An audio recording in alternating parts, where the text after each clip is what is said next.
वरना याद रखना, कसम खा के कहता हूँ, आज मुझे बताओ गनीमत नगर में कितनी ऐसी दुकानें होंगी, शाहपुर में कितनी ऐसी दुकानें होंगी जिन दुकानों पे आज इजराइल का प्रोडक्ट नहीं बिक रहा है? बोलो, बिक रहा है कि नहीं बिक रहा है? और किसको नहीं मालूम है कि इजराइल वो आतंकवादी कौम है कि जिसने हमारे मुस्लिम भाइयों को जिंदा दफन कर डाला है मिट्टी में, जिंदा। बताओ हमने कितनी पाबंदियां की? क्या सिर्फ ये पीर का नारा बचा के ले जाएगा? बाकी दीन का कोई मतलब ही नहीं है। आज कंडीशन हम देखें अपनी, गजा फिलिस्तीन नक्शे से मिटाने की पूरी तैयारियां, हर बच्चा जानता है इस बात को, लेकिन हमें गैरत नहीं आती, हमें शर्म नहीं। अगर हम कुछ भी नहीं, मौलाना क्या कर सकते हैं, हम क्या कर सकते हैं, जा नहीं सकते, अपने हाथ में कुछ, क्यों तेरे हाथ में खाना ही खाना? जाके भाई फला बोतल निकाल दे, फला बोतल निकाल दे, आग लगाओ इन चीजों को। अगर नहीं पियोगे इनका प्रोडक्ट की कोल्ड ड्रिंक, मर नहीं जाओगे, सेहतें खराब नहीं हो जाएंगी। लेकिन कसम खा के कहता हूं, सुनो और कान खोल के सुनो, इससे मतलब नहीं मैं शाहपुर का हूं, आप गनीमत नगर के हो, सोशल मीडिया के जरिए ये बात पूरी दुनिया सुनेगी। और मैं गारंटी के साथ कहता हूं, अगर आज भी तुम यहूद और नसारा के खिलाफ खड़े नहीं हुए तो कयामत में तुम्हें हौज़े कौसर मानने का कोई हक नहीं है। अगर यहाँ भी अमेरिका के प्रोडक्ट के आप पियोगे कोल्ड ड्रिंक तो हौज़े कौसर किस मुंह से मांगोगे? लात मार दो इनके प्रोडक्ट को और इनसे कह दो जो मुसलमानों का नकी है वो हमारा कभी नहीं हो सकता। और याद रखना, मैंने खुल के ये बात कही थी, कई लोग उम्रे से लौट के आए भी तो उन्होंने बताया, मैंने कहा यार बताओ मदीने शरीफ की हाल बताओ। जब भी कोई जाता है ना तो दिल करता है उससे हुजूर के शहर की बातें पूछे, है ना? वो कहा था किसी ने, बड़ी प्यारी बात कही थी, आने वालों ये तो बताओ शहर मदीना कैसा है ना? तो हर कोई आने वाले से पूछता है, जिसने नहीं देखा खास करके वो पूछता बताओ ना कैसा है हुजूर का शहर। बात चलती रही, एक साहब ने बताया, मुझे नाम नहीं बताऊंगा लोग पीछे पड़ जाएंगे उसके, उस शख्स ने बताया कि सबसे ज्यादा बर्बादी उम्रा करने वाले खाने की करते। मुझे बैठे बैठे ख्याल आया, अगर हुजूर ने क़यामत में पूछ लिया कि तुम उम्रे के नाम पे मेरे शहर आए थे, तुमने लाखों का खाना बर्बाद किया था और मेरे गजा के अंदर मेरे चाहने वाले बगैर पानी के सहरी और इफ्तार कर रहे थे, तो बताओ ये उम्र मुंह पे नहीं मारे जाएंगे तो क्या बनेगा? हम कुछ नहीं कर सकते तो कम से कम बर्बादी ना करें, बर्बादी ना करें। और उन चीजों को बिल्कुल बैन कर दो जिस चीज का फायदा इजराइल को पहुंच रहा है। हम तो खुल के बात कर रहे हैं, खुल के बात कर रहे हैं। हैरत होती है, माफ कीजिएगा, अभी भी पलसाने में नुमाइश लगी थी, नुमाइश लगी थी ना, कुछ दिखे नदी का उसका झूला तो है ना, बहुत दूर से दिखता था, अब भी चल रही है। और यहाँ पे ना वो एक दिन मैं निकल रहा था, जा रहा था ना, तो वो रक्शे से ऐलान करता फिर रहा था, खालिद भाई रक्शे से ऐलान कर रहा था। और अक्सर हमारा जलसे में निकलना इलाके में जब भी जाना होता, मगरिब बाद या इशा के वक्त में होता है, तो मैंने देखा, टिर्री बोलते हैं क्या उसको, मेट्रो, चलो ई रिक्शा बोल रहे इंग्लिश में ना, ई रिक्शा, तो ये इसमें भर भर के जा रही हैं लड़कियां और औरतें। ये दिन देखने रह गए थे हमें। अगर अभी किसी मौलवी पे टिप्पणी करने की बात आए, हर चौक पे सबसे बड़ा जागिल खड़े होके ना सबसे बड़ी कमेंट करता है। वो लोग सबसे ज्यादा कमेंट करते हैं जिनसे अपने घर में मुस्तफा का कानून नाफिज नहीं हो रहा। गलत नहीं कह रहा हूं, रोना आता इन बातों पे। जहां हम कसरत से गए, हमें अपनी औकात मालूम नहीं है, और जहां हम गिनतियों में रह गए उनसे पूछो इस्लाम पे अमल करना कितना मुश्किल हो गया है। अल्लामा तौसीफ साहब तकरीर कर रहे थे, संभलों में आजानों की आवाजें तक नहीं आती संभल में। ये कंडीशन हो गई हमारी, और हमें आ रही है आवाजें तो हम कदर नहीं कर रहे। जिनके माइक बंद हो गए वो तरस रहे, और जहां आवाजें आ रही है वो कह रहे हैं पता नहीं हर वक्त माइक पे ही बैठे रहे क्या। ये कंडीशन हमारी है।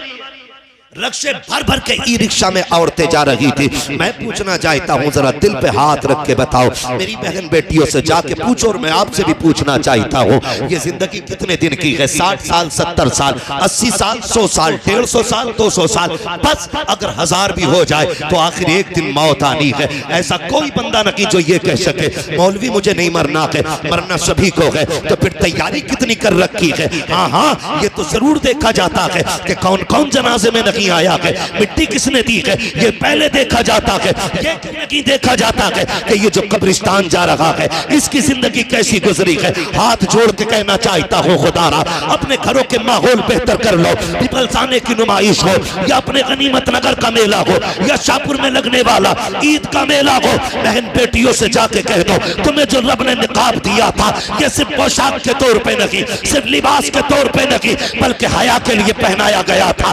इसलिए पहनाया गया था ताकि गैर महरम की नजर तेरे वजूद पे न पड़ सके। इसलिए तुझे नकाब दिया गया था ताकि कोई बेगैरत तेरे गैरत वाले वजूद को ना देख सके। जाओ जाके बहन बेटियों से कह दो, खुदा के वास्ते ये जो ई रिक्शे में भर भर के बाजारों में जाने वाली बेटियां हैं और मेलों में जाने वाली बेटियों, तुम्हें तारीख याद ना हो तो बता दो, अभी अभी किसी ने फिलिस्तीन की बेटी का इंटरव्यू लिया, उससे कहा नकाब कब तक पहनती हो? उसने कहा हम जागते हैं तब भी नकाब पहनते हैं और सोते हैं तब भी नकाब पहन के सोचे हैं। उस इंटरव्यू वाले ने पूछा था सोते वक्त क्या जरूरत है? उस बेटी ने यह कहा था यह भी तो हो सकता है कि कोई बम आके हमारी इमारत पे गिरे और वो हमारे ऊपर गिर जाए, हम उसके नीचे दब के रह जाएं और कोई हमारी लाशें ढूंढने के लिए आए। हम नकाब इसलिए पहनते हैं अगर हमारे जनाजे भी उठे तो बेपर्दा नहीं होने चाहिए, नकाब में छुपे हुए हमारे जनाजे होने चाहिए। बाबा धारे तकबीर, धारे रिसालत, बस लगे आला हजरत जिंदाबाद जिंदाबाद। ये फिलिस्तीन की हया है। माए ऐसी है तो अल्लाह ने शहीद होने वाले बेटे पैदा किए। बाबा सुभान अल्लाह, सुभान गलत नहीं कह रहा हूं। माए अच्छी होती है ना तो फिर औलाद भी अच्छी होती है। मैं बात अक्सर कहता हूँ, फसल जमीन अच्छी हो तो फसल अच्छी होती है, माए अच्छी हो तो नस्ल अच्छी होती है। मर्दों से ज्यादा औरतों का दुरुस्त होना जरूरी है। अगर इसको सही से दरसगाही तौर पे समझना तो कभी सामने बैठ के बात हो सकती है। बस मैं इतना बता दूं, बहन बेटियों को आप समझाओ और कंट्रोल करो। ये सारे मेले हमारे इलाकों में क्यों लगते हैं? मुसलमानों में क्यों लगते हैं?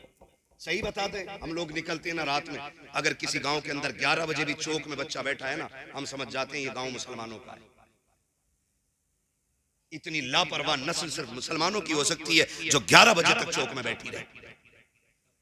आप गैरों को देखो ना, कब तक ये रोना रोगे, मुसलमान थे इसलिए नौकरी नहीं लगी, मुसलमान थे इसलिए थोड़ी नहीं लगी। हाई स्कूल नकल करके पास हुए थे इसलिए इंटरव्यू में उठा के भगा दिया। अल्लामा तौसीफ साहब ने गलत बात, बहुत अच्छी बात कही, गलत नहीं कहा था। हमारे स्कूल, हमारे इलाके में एक भी स्कूल ऐसा नहीं है जो हमारे बच्चों को कामयाब बना सके। गलत नहीं कह रहा हूं। हाई स्कूल का पेपर आ बस सेटिंग कर लेता है, मास्टर साहब नकल हो जाएगी, वो तो जाएगी 3000 लगेंगे, दे दिए कट से उठा के। ये 3000 आपके बच्चों को पास करा सकते लेकिन कामयाब नहीं बना सकते। इंटरव्यू होता है भाई, वहां वहां वहां नकल नहीं चलने वाली है, वहां काबिलियत काम आती है, काबिलियत। और हमने ध्यान ही नहीं दिया। हम तो सारे मुखिया, सारे प्रधान, सारे ठेकेदार, सारे जमींदार हम ही हैं। जिसके पास 12 बीघे जमीन है, अरे क्या करेंगे अल्लाह को बढ़ा के, है ना, वो कोना जोतता रहेगा। इस कोने के जोतने में जिंदगियां तबाह कर दी। कोने से झगड़े शुरू होते हैं, मेड़ काट रहा वहीं से कुरेद कुरेद के। एक साहब तो बता रहे थे 4-5 दिन हो गए, कहने लगे मौलाना पता नहीं काटे कैसे मेड़ है, दिखती भी नहीं है, पानी दे में फट से मेड़ गिर जा। तो मैंने कहा मुझसे ऐसे पूछ लिया जैसे मैंने सिखाई हो। ये भी हुनर है। तो पता नहीं भाई, निकलो इन चीजों से। बेईमानी से कभी बरकत, बोले बेईमानी से बरकत, नियत खराब करने से बरकत। बरकत तब होती है जब खुदा देता है। अल्लाह से मांग, लेकिन आदत ही खत्म हो गई अल्लाह से मांगने की, है ना। अगर काम पड़ जाए 10,000 का तो कहीं ना मिले तो कह रहा चलो ब्याज पे उठा लूंगा, ब्याज पे ले लिए।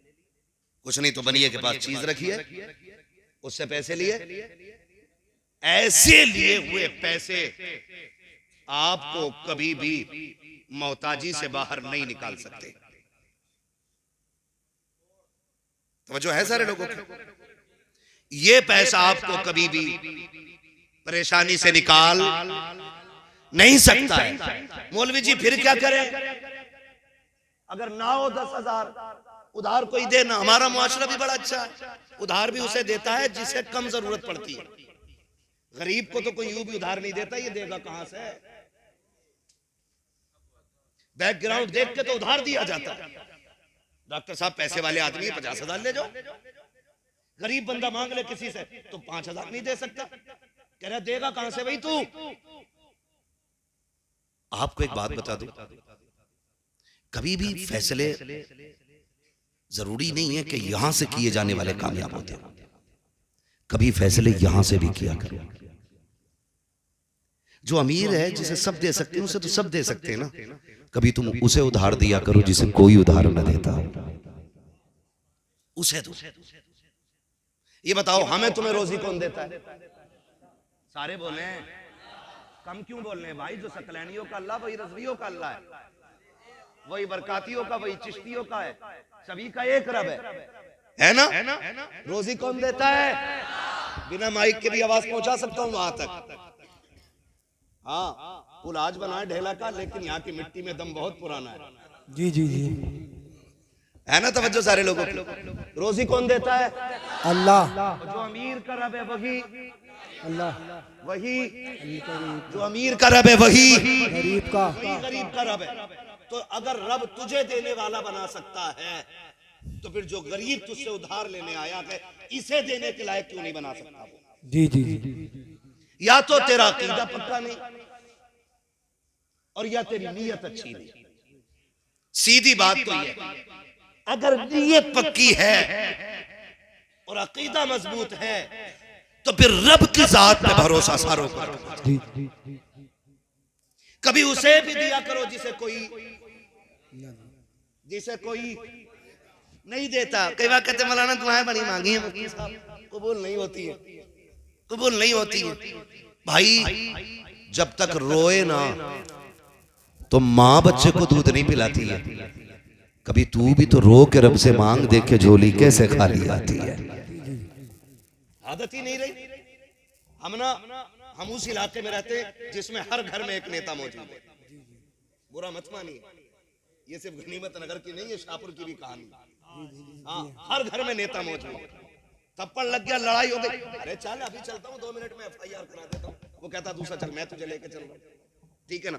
हम लड़ाने के लिए निपटाने का कोई नेता हमारे पास नहीं। ये सुन लो कान खोल के, हम ज्यादातर जो इतराते हैं ना बस इसी चीज पे, भैया की अच्छी चलती है थाने में, और फूफा को भी जाना है थाने वाले, चचा की भी हमारे जाने, हमें सब पता है। ये बस इनकी रसाई जो है ना दलालो टाइप की है, बस पैसा दो तुम्हारा काम होगा, नहीं दो तो तुम्हारा भी नहीं होगा। हमें लूटने के तरीके हैं ये सारे। तो ये जो भरोसा हमने किया है ना, इससे हमें निकलना पड़ेगा। मुश्किल आ जाए, अरे डॉक्टर साहब के पैसे हैं तो उनसे मांग लेंगे। इत्तेफाक ये हुआ कितने भी बड़ा पैसे वाला है आपके पास नहीं होती। कभी कभी किसी की भी जेब खाली हो जाती, गए उस पे भी नहीं मिले।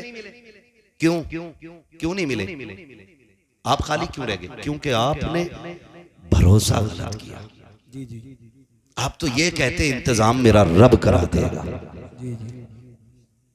फिर 1000 पैसों वाले को रब तेरी बारगाह में खड़ा कर देता। लेकिन यकीन पक्का नहीं, ये सबसे बड़ी कमी हमारे अंदर। एतकाद मजबूत करें और अल्लाह से मांगे, खुदा सब कुछ देगा। तो ये जो हमारे कदम उठ जाते हैं ना जरा सी खुशियों के लिए, पहली बात तो ये कि जरूरतों को ऐसा कर लें कि जो काम हम 50 रुपए में करना चाहते हैं उसी काम को हम 5 में भी कर लें और हमारी शान हेटी ना हो। मिसाल दूं, मेरा मन है कि मैं भाई 5,000 रुपए मीटर का कपड़ा पहनूं, लेकिन आज नहीं है, तो फिर मेरी तबीयत ऐसी होनी चाहिए कि 30 रुपए मीटर का पहनते वक्त भी मुझे तकलीफ नहीं होनी चाहिए। जी जी, ये मिजाज बना। और ये मिजाज कब बनेगा? ये तब बनेगा जब आप किसी भी नेमत को देखेंगे और कहेंगे शुक्र है अल्लाह तेरा कि तूने मुझे ये अता किया है। ये मिजाज तब बनेगा जब रब के शुक्र अदा करने की आदत हो जाएगी। और जब आप सफेद कपड़ा पहन के यूं कलफ मार के ना और कॉलर हिला के दिखाएंगे, तब हमें शुक्र करने की तौफीक नहीं आएगी। फिर जब हमारे पास हमारी हैसियत के मुताबिक कपड़ा पहनने का पैसा नहीं होगा, हम घर से निकलना बंद करेंगे। फिर शौक और जरूरत पूरी करने के लिए हम ब्याज पे भी पैसा लेते हैं, रिश्वत के नाम पे भी लेते हैं, हराम के नाम पे भी लेते हैं, सूद के नाम पे भी लेते हैं। फिर जरूरतें पूरी नहीं होती है। और याद रखो, जो छोटे पे भी शुक्र अदा करे, बड़े पे भी शुक्र अदा करे, खुदा की कसम वो कभी जलील नहीं होता है। घटिया कपड़ा भी पहन ले तब भी लोग कहते हैं शुक्र मालिक। ऐसे लोग हमारे बीच रहते हैं जिन्हें कपड़ों पे घमंड नहीं, अगर नाज है तो खुदा की बंदगी पे नाज किया जाए। जिंदाबाद जिंदाबाद, बहुत अच्छे, जिंदाबाद जिंदाबाद, सुभान अल्लाह, नारे तकबीर। बस तवज्जो कर ले तो इंशाअल्लाह करेंगे ऐसा मिजाज, करेंगे ऐसा मिजाज। कोई घमंड नहीं और इतराने की कोई जरूरत नहीं। पैसा, दौलत, शोहरत, इज्जत 4 दिन की चांदनी है। जी जी, जिस दिन आंख बंद हो गई ना, फिर कोई पूछने वाला नहीं, फिर कोई पूछने वाला नहीं। आज मुफ्ती साहब है, आज अल्लामा साहब है, आज तकरीरों में नाम है, आज इश्तिहारों में नाम है। जिस दिन रूह निकल गई ना, तो उस दिन कोई नाम नहीं रहना, सारे खत्म हो जाने, सारे खत्म हो जाने। ठीक है जी, मस्जिद से भी ऐलान होगा फलां साहब का इंतकाल हो गया है, उनका दफन इतने बजे है। कोई शौक शानो शौकत नहीं। जो लोग देखने आते हैं ना, फिर कोई नहीं पूछेगा अल्लामा साहब कहाँ है, हजरत साहब कहाँ है। सब ये पूछते हैं जनाजा किधर है। पीर का हो, मरीद का हो, प्रधान का हो, नेता का हो, सारे यही पूछते हैं जनाजा किधर है। जब एक झटके में सारी शख्सियतें, सारी काबिलियतें और सारी इज्जतें मिट्टी में मिल जानी है, तो फिर इतराना किस बात का है? जी जी जी, बेशक। कुछ भी नहीं, कुछ भी नहीं। बस रिश्ते रब से मजबूत कर ले, रिश्ते रब से मजबूत कर ले। बगदाद में एक बार कत्ल हो गया मार्केट में। हारून रशीद का दौर था। तवज्जो है सारे लोगों की? जी जी, थके तो नहीं अभी आप लोग? अगर इजाजत हो तो 5 मिनट और ले लूं मैं थोड़ा सा, है ना? आधा घंटा और 1 घंटा पूरी कराओगे तकरीर। तवज्जो है सारे लोग? शजरा इंशाल्लाह वो 1.5 मिनट में हो जाएगा, उसका कोई मसला नहीं है। बस मेरी बात सुन लो, बहुत लंबी बात हो जाएगी इंशाल्लाह। बस मेरी बात सुन लो पहले, मैं अपनी बात कह लूं। अच्छा एक बात सुन लो भाई, मैं एक बात सुन। अगर डॉक्टर मरीज से पूछ के दवा देगा ना कि तुझे मीठी चाहिए कि कड़वी, कभी बीमारी खत्म नहीं होगी, है ना? डॉक्टर मर्ज के हिसाब से दवा देने की बात करता है। हाँ, थोड़ा सा मेहरबानी करनी। मैं इंशाल्लाह वक्त होगा ना तो मैं सुना लूंगा।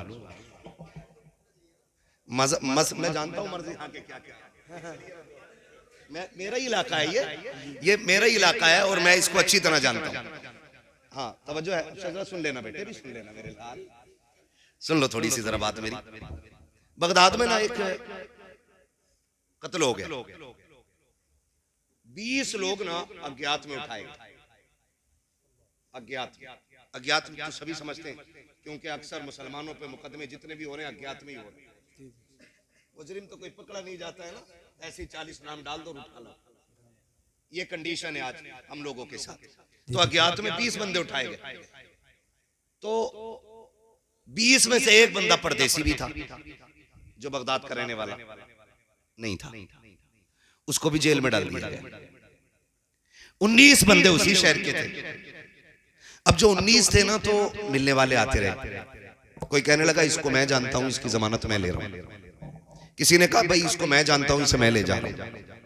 19 के 19 बंदे चले गए, लेकिन जो परदेसी था ना, लावारिस था, उसका कोई जानने वाला नहीं था, उसे जेल में डाल दिया गया। बहुत गौर से सुनना, जब उसे जेल में डाला गया ना, तो वो बड़ा परेशान।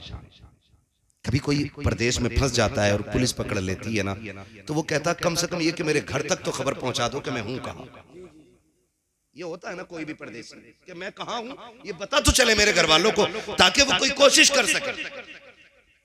और जिन पुलिस वालों को पैसा लूटना होता है वो सबसे पहले फोन छीनते हैं। तो उन्होंने क्या काम किया, उसको जेल डाल दिया। वो बड़ा परेशान, मुझे कोई पूछने नहीं आया, कोई हाल मेरा नहीं मालूम, बच्चों को मालूम है मैं परदेश गया हूँ, बच्चों को क्या पता, ना फोन ना खबर उस वक्त, बस ये था कि कासिद जाता खबर जाती तब जाके पता चलता ना, तो बात पुरानी है। बड़ा परेशान हो गया, जानते हो उसको जेल में डाल दिया। जब जेल में डाला ना तो उसने जब देखा सारे रास्ते बंद हो गए, उसने फिर मुसल्ला बिछा लिया और रब की बारगाह में रो के कहता, मालिक मेरा जानने वाला भी तू ही है, मुझे बचाने वाला भी तू ही है। अल्लाह इस जेल में मुझे कौन आएगा बचाने के लिए? अल्लाह जिनके जानने वाले थे उन्हें बचा के ले गए, जिनके सिफारिशी थे उन्हें लेके चले गए। मालिक मैं परदेसी हूं, तू जानता है मैंने कसूर नहीं किया है, मैंने कोई कत्ल नहीं किया, ए मेरे परवरदिगार रास्ता आसान फरमा दे। जब इसने रो के सजदे में इतनी बात कही है, इधर बादशाह बिस्तर पे सोया हुआ है, ख्वाब आता है, उठ बिस्तर से, कहा हुक्म क्या है? कहा तेरी जेल में मेरा बंदा बेकसूर बंद है, उसे जाके आजाद कर। उठा बादशाह बिस्तर से दौड़ करके आया, आकर के तलाश कर रहा है, सारे खाने बंद हैं, कहीं से किसी की आवाज नहीं आ रही है।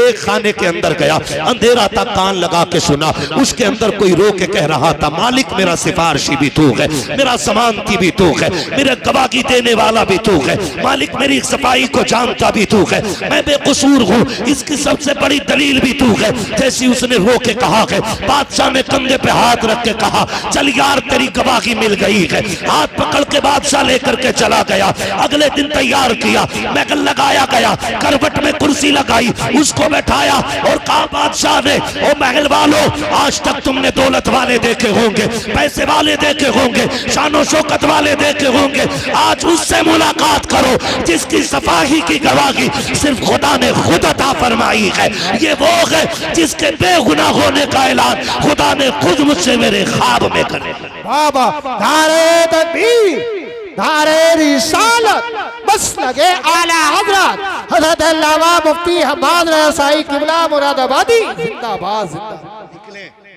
भरोसा सिर्फ अल्लाह की जात पे करें। किस पे करना है? अल्लाह की जात पे। और नहीं मिलता ना फिर हुजूर का वसीला दे के मांगो ना। आला हज़रत क्या कहते हैं? वही रब है जिसने तुझको हमतन करम बनाया, हमें भीख मांगने को तेरा आस्था बताया, तुझे हम्द है खुदाया, तुझे हम्द है खुदाया। हाँ, मुझे इस टॉपिक पे बात नहीं करनी है, मसला कि आला हज़रत क्या है और आला हज़रत क्या। हमारे इलाके का बच्चा बच्चा आला हज़रत को जानता है, हाँ आला हज़रत को जानता है। बस बहुत गौर से सुन ले बात, अल्लाह पे भरोसा रखे और इन चीजों से बिल्कुल, हराम चीजें बिल्कुल बैन कर दो। ये अहद कर लो, जब भी खाएंगे हलाल खाएंगे इंशाअल्लाह। इंशाअल्लाह वादा करते हैं इंशाअल्लाह, इंशाअल्लाह हलाल खाएंगे इंशाअल्लाह, बचेंगे हराम से इंशाअल्लाह। याद रखिए, इमाम गजाली रहमतुल्लाह तआला अलैहि से किसी ने कहा था, हुजूर दुआएं कब कबूल होती हैं? तो इमाम गजाली ने कहा था, दो काम कर लो। नंबर एक, जब भी बोलो सच बोलो, और जब भी खाना हलाल खाना। जबान तेरी खुलेगी, मकबूलियत की जमानत खुदा नाजिल फरमा देगा। बेशक बेशक। ये दो काम करने, ये दो काम करने, हमें अपने रब से ये अहद करना, मालिक जब भी खिलाना हलाल खिलाना, उस दिन मार देना जिस दिन हराम खाने पे नौबत आ जाए। हमें एक लुक़्मे हराम खाने से मर जाना पसंद है, लेकिन हराम नहीं खाएंगे इंशाअल्लाह। हाँ करते इंशाअल्लाह वादा, बचेंगे इंशाअल्लाह। हराम में बहुत सारी चीजें आती हैं। मुफ्ती साहब क़िबला तशरीफ फरमाएं, बहुत सारी चीजें फर्दन फर्दन आपको बता देंगे, कभी फुर्सत में पूछेंगे। हम जो खेतों पे अक्सर जाते हैं ना, ऐसे सूत के मारी बाल ऐसे करके, खेत किसी का भी हो, पूरी बाल साफ, दो तीन टूंगे दावल ऐसे और बाकी फिर यूं। ये कतन हराम है, हराम है, हराम। आप बिल्कुल बचिए एक दाने से। सहाबा फरमाते हैं, जब हुजूर नहीं आए थे ना हमारे सामने, जाहिरी हयात पे बात कर रहा हूँ, और रह गई बात हुजूर की पैदाइश की, तो आका फरमाते हैं, कुंतु नबिय्यम व आदम बैनल माई व तीन, मैं तो तब भी नबी था जब आदम को तैयार किया जा रहा था। वाह वाह वाह। आका फरमाते हैं, अव्वलु मा खलक़ल्लाहु नूरी, सबसे पहले अल्लाह ने मेरे नूर को पैदा फरमाया। तो मैं उस लेवल पे बात नहीं कर रहा हूँ। हुजूर जब दुनिया में तशरीफ लाए ना, जाहिरी तौर पे, जाहिरी तौर पे, वरना बातिन है उम्र लाखों बरस की तेरी, मगर है ताज़ा शबाब तेरा। हाँ, हुजूर की उम्र सिर्फ 63 साल नहीं है, ये जाहिरी उम्र है।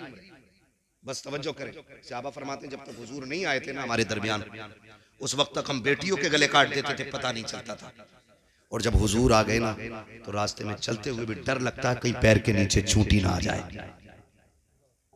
सहाबा इतने डरने लग गए, उन लोगों के ईमान और खौफे इलाही इतना कि चूंटी से भी पैर बचा के रखते थे। सुभान अल्लाह। लेकिन आज हम देखें कई लोग बाजार में, शनीचर के बाजार में टहलते मिलेंगे, थोड़ी सी मूंगफली मार दी, ठीक है भाई, भुनी कम है, आगे बढ़ के गाजर मार दी, और आगे बढ़ के कुछ और खा लिया, दोपहर से शाम तक पेट भर लिया, आराम से घर जाके सो गए। हल्दी लगी ना फिटकरी, रंग चोखा आ गया। पूछो मुफ्ती साहब से, खतन हराम है ये? आपको एक दाना खाने की इजाजत नहीं, बिल्कुल बचना इन छोटी छोटी चीजों से जिन्हें हम कुछ नहीं समझते, लेकिन खराबी बहुत बड़ी है, खराबी बहुत बड़ी है। हाँ, किसी के जहन में ये बात आ रही होगी कि जब से दीनदार बनाऊं ना मुश्किलें बहुत आ गई, जब से तौबा की है ना तब से बड़ी मुश्किलें आ गई। याद रखिएगा, जब मुश्किलें आती है ना तो बंदा रब को अपने करीब करना चाहता है और रब बंदे को अपना करीब करना चाहता है। ये दोनों मामलात होते हैं। मुश्किलें अगर आपके करीब आ रही है ना तो सिर्फ इसलिए आपको आजमाइश में डाला जा रहा है कि रब आपको अपने करीब करना चाहता है। बंदा जब मुश्किल में होता है ना फिर कहता है या अल्लाह तू ही है। गलत नहीं कह रहा हूँ, फसल अच्छी हो जाना तो कोई भी कह दे कि ना पंतनगर का बीज लाया था। जी जी जी, वो कहाँ के बीज था? मैं अपने पंतनगर का ही ज्यादा आता है ना कि पंतनगर का बीज था, ये लंबी बात। और फिर अल्लाह की मार, वो चाहे तो बाले ही बाले रह जाती है, दाना मार देता है, दाना मार देता है। तो फिर कह रहा मुकद्दर में ही ना था, मुकद्दर में, अब मुकद्दर में ना था। जब फसल पैदा हुई तो कह रहा पंतनगर का कमाल है, यूरिया 3 डाले 18 पानी दिए थे, इसलिए जाकर के ये फसल मिली है। जब उस लेने की बारी आई, मौलवी जा इसमें मेरा खाद लगा है, मेरी मेहनत लगी है, इसमें तूने क्या दिया जो उस लेने के लिए आ गया? हाथ जोड़ के कहता हूँ अल्लाह कादिर मुतलक है। जब लेने पे आता है चमड़ी उधेड़ देता है, और जब देने पे आता है तो पत्थर के अंदर भी कीड़ों को हरी पत्तियां खिला देता है। रज़ाक भी वो है, कादिर भी वो है, कादिर मुतलक भी वो है, रब भी वही है, अल्लाह भी वही है। ओ लोगों, अपने आप को बेहतर करो। क्या तुमने नहीं देखा वो कैसा कादिर मुतलक है? कोई माई का लाल ला के दिखा दो जो मुट्ठी में रख के एक दाना जमा के दिखा दे। 35 साल तक एक दाने को मुट्ठी में लेके खड़े रहो, एक पेड़ नहीं जमा सकते हो। और वो ऐसा कादिर मुतलक है जिस दाने को तुमने मिट्टी में डाला, एक मोटा डीम उसके ऊपर रख दिया, अब उसका करम देखो। उसने उस गेहूं के दाने से बारीक सी कोपल निकाली,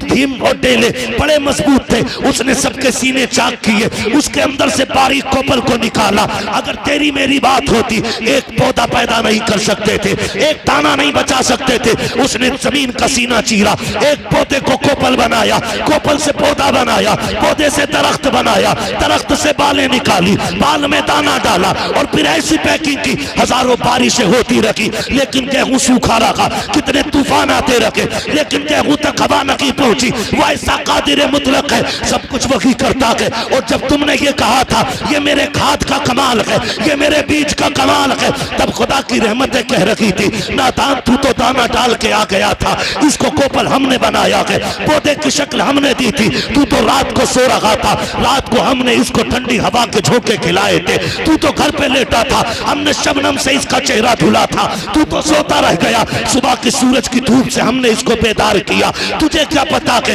जब ये तनखा खेत में खड़ा था तब हमने बादे सबा चलाई थी, और इसको हमने एक दरख्त बनाया था, एक दाने में 7 बालें निकाली, हर बाल में 70 दाने दिए। ये हमारा कमाल था।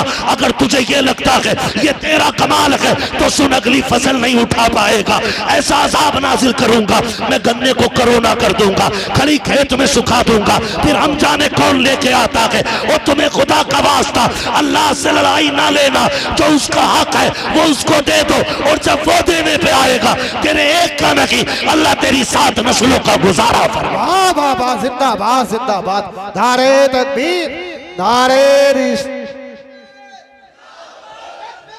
अल्लाह अल्लाह अल्लाह अल्लाह। ओ भाई कभी ये मत कहना अल्लाह जब भी दे शुक्र मालिक।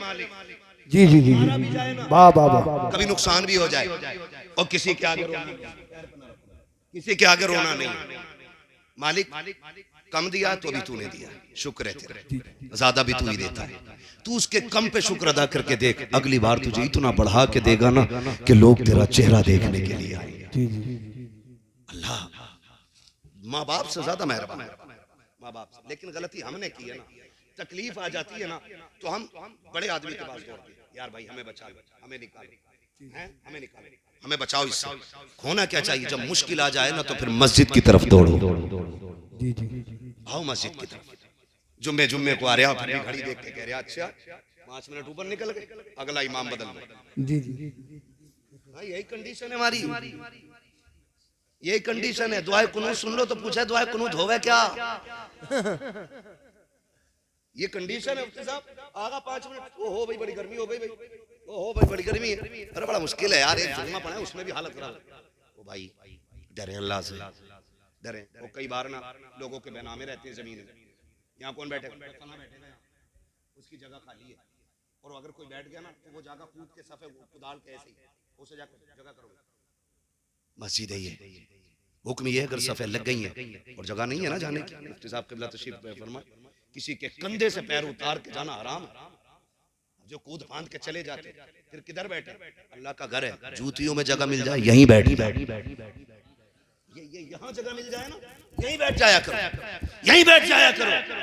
ये उस करीम का दर है जहाँ पे मुंह देख के नहीं दिल देख के नवाज दिया जाता है। वाह वाह वाह वाह, सुभान अल्लाह, सुभान अल्लाह, क्या बात है। कभी जगह मिले ना अल्लाह के घर आओ ना तो यहाँ कोई कंपटीशन नहीं।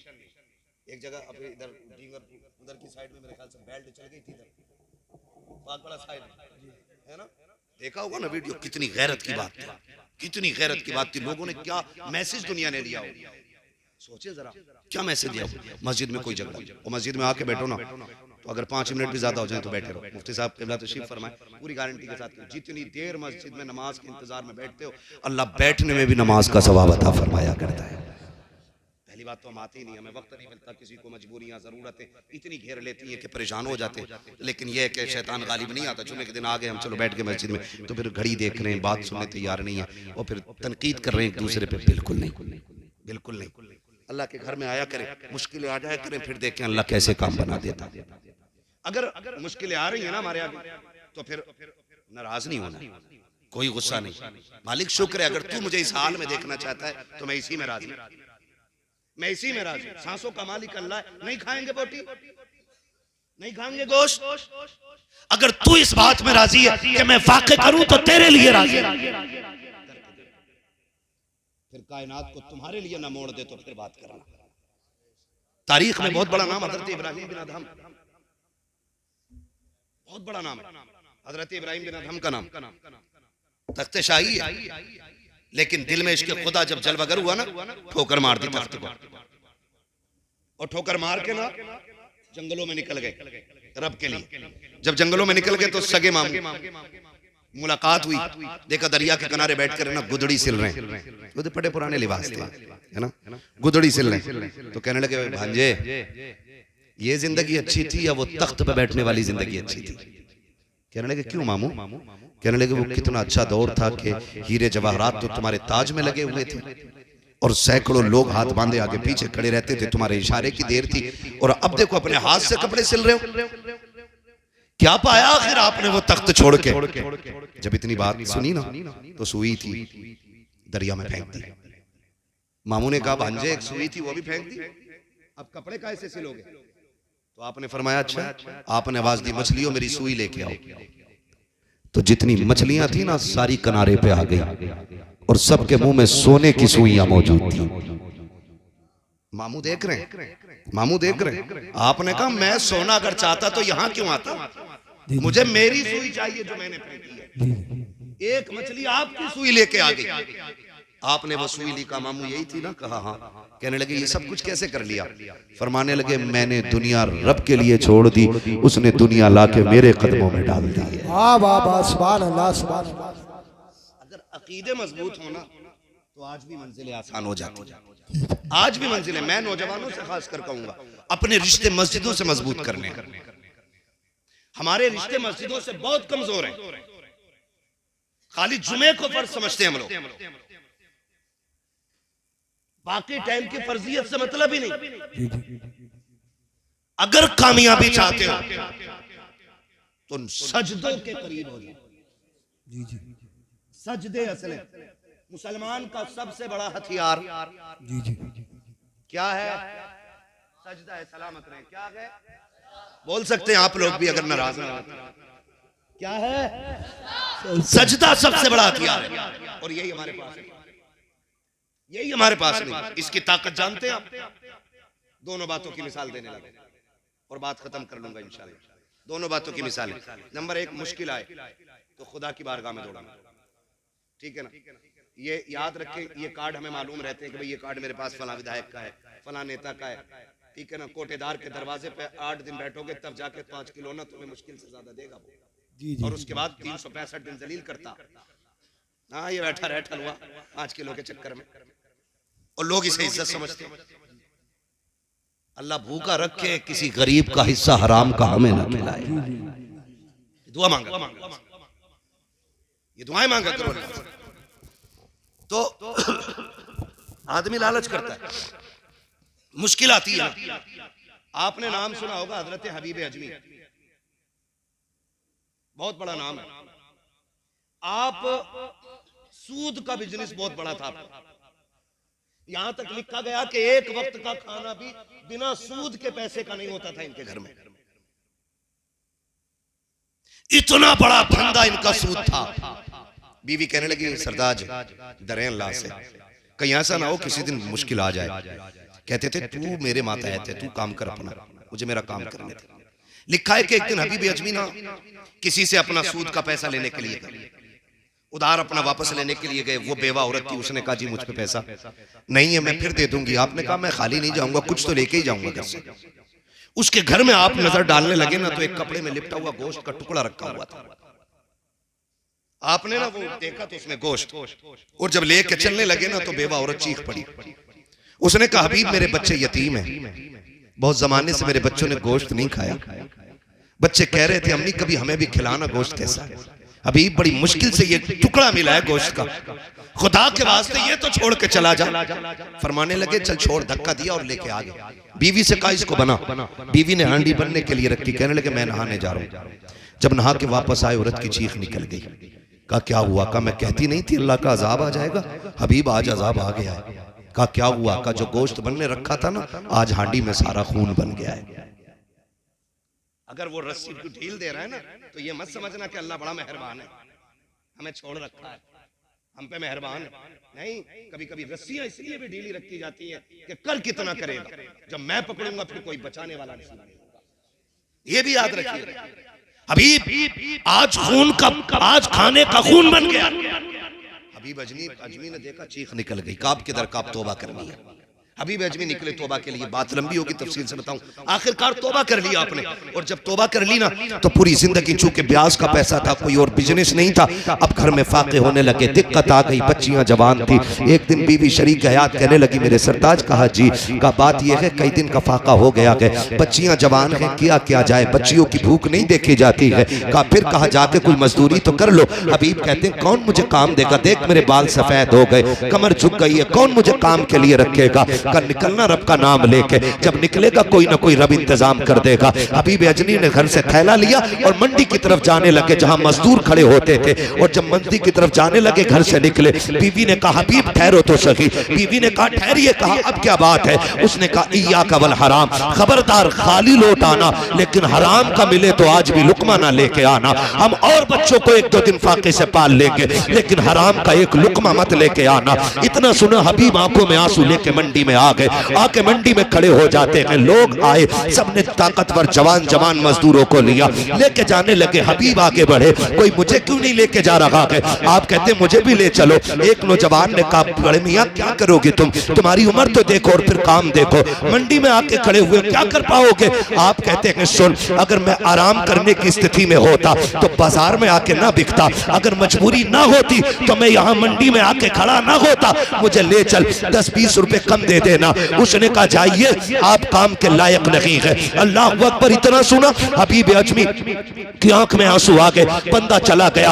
आप मंडी में खड़े रहे, सूरज चढ़ते चढ़ते जब सर के करीब आ गया, आपने साये को देखा, कब साया तो मेरे बराबर हो चुका है, आप परेशान हैं, जाएं तो कहां जाएं। घर जाते हैं तो वो जो थैला उम्मीद पे लेके घर से आए थे वो आपको वापस नहीं जाने देता है। फिर सोचा किधर जाएं, सामने मस्जिद का दरवाजा नजर आया, आपने दौड़ लगाई, मस्जिद में गए, वुजू किया, 2 रकात नमाज अदा की है और फिर रो के कहते मेरे परवरदिगार, ये दुनिया वाले मुझे काम के लायक नहीं समझते हैं, इन्होंने मुझे ठुकरा दिया है। ए मेरे परवरदिगार, मैंने तौबा कर ली है, मैं कभी हराम बच्चों को नहीं खिलाऊंगा। मेरे मालिक ये तो मुझसे काम नहीं ले रहे हैं, मैं तेरे घर में आ गया हूँ। ए अल्लाह, मैं तेरे घर में झाड़ू लगाऊंगा, मैं तेरे घर की मजदूरी करूंगा, मेरे मालिक इतना दे दे कि मेरे बच्चों की भूख का इंतजाम हो जाए।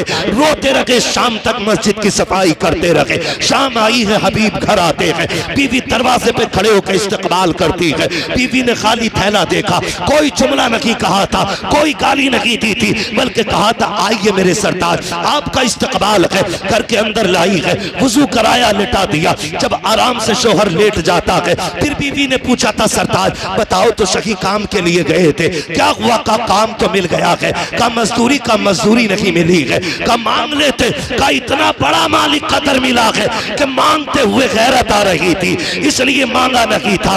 आज का काम किया है, शायद कल मिल जाएगी। अगले दिन फिर आए, फिर मस्जिद में आके रोने लग जाते हैं। 2 दिन हो गए, बीवी ने फिर यही बात रखी। जब तीसरा दिन आया है, आप काम के लिए निकलते हैं, बीवी ने कहा या कबल हराम, खबरदार आज भी खाली आ जाना, हराम लेकर के मत आना।